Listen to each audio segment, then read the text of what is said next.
আপনারা কিতা কইতাম স্বতন্ত্র হইয়া গেছি এরপরে কইলে গিয়া ভাইছি 1.5 কোটি টাকার একটা ঘুষের অফার কিতা অফার এটা কিতা কইতাম তোমরা ক্যামেরা লইয়া বইলিছে এবারে কিতা কইতাম চাকরি না থাকতো না মনে হয় আমার শেষ করে কিতা ওই যে ওই মহিলা এমপি বানাইছে না নি স্বতন্ত্র একটা সাইন দিলে 6 জনে সাইন দিলে একজন এমপি বানানি যাইব আমার একলা আইয়া কয় আমি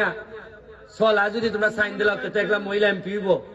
তুমি দিলাও তোমার 1.5 কোটি দিলাই মানে আর আমরা 5টা ম্যানেজ করবো আমি বললাম তোমার সাহসটা হইল কেমন তুমি আমার টাকাটার কথা কইলাই কয়লা দিয়ে চিন্তা করে দেখিও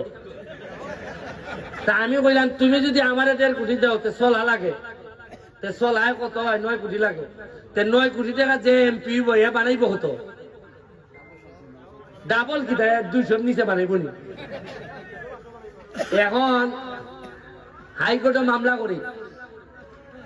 বড় বড় মামলা করলে মানুষ আইয়া ঠিক হয় যে যা লাগে দিমু কিন্তু আমার ঠেকায় টানে না আমি করতাম কিতা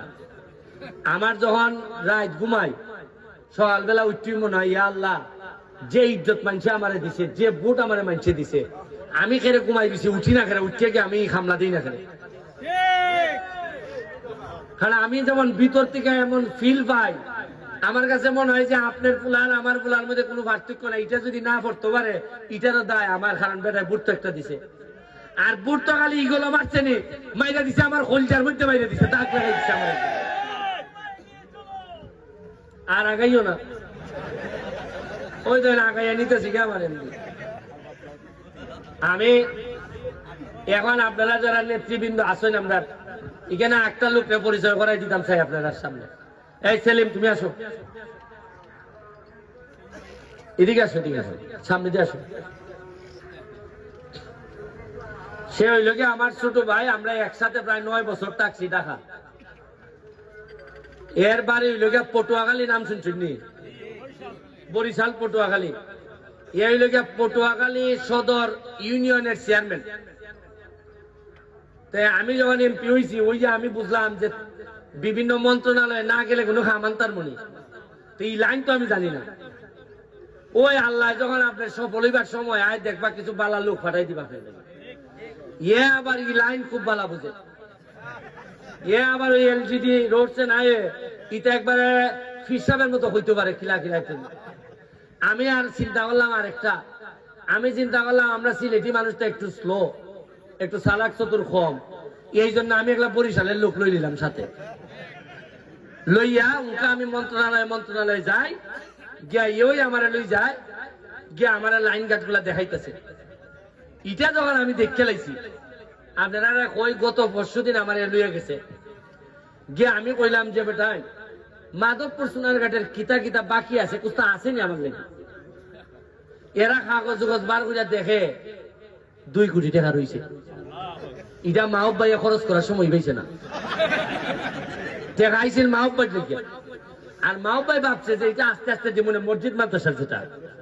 আমি কই আয় রে আল্লাহর কি কুদরত লাঠির ভিতরে শরবত টাকা খার আর টাইম ব্যস্ততার কারণে মন্ত্রী ইয়া ব্যস্ততার কারণে খরচা করতে আসছেন না আমার লাগে রইয়া গেছে আর আমার খুশিতে কই ওকে একলা ইমাম সাহেব ফিরত দিতাম না আমি সবই আল্লাহর ইচ্ছা দেখতেছি এখন তারে লইয়া আগে তো তদবির কইরা কইরা আমার লেগে দোয়া করবা যাতে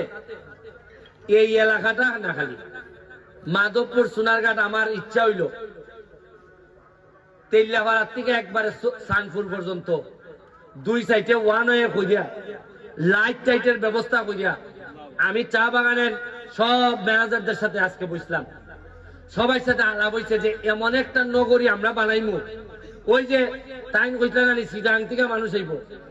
সিটাং থেকে না সারা বাংলাদেশের মানুষ পয়সা খরচ করে আইয়ে দেখতে যাই তুই যে কিতা ইতিহাস বদলাইছে উন্নয়নে আরে নিজে পয়সা বানাইতে না চাইলে কত কাম যে খরচ যাইতে সীমা নাই